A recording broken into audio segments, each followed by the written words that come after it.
अभी ये क्या तोड़ा जा रहा है? ये हमारी मस्जिद तोड़ी जा रही है। मस्जिद तोड़ी जा रही है।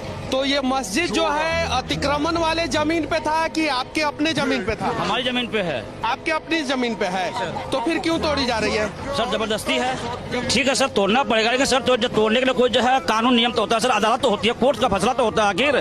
तो कोर्ट का सर कोई नोटिस नहीं है, ना सिविल कोर्ट का कोई नोटिस है, ना कोई हाई कोर्ट का कोई नोटिस है, कोई नोटिस नहीं। उत्तर प्रदेश का जो बुलडोजर है वो किसी कोर्ट का नोटिस नहीं मान रहा। नहीं मान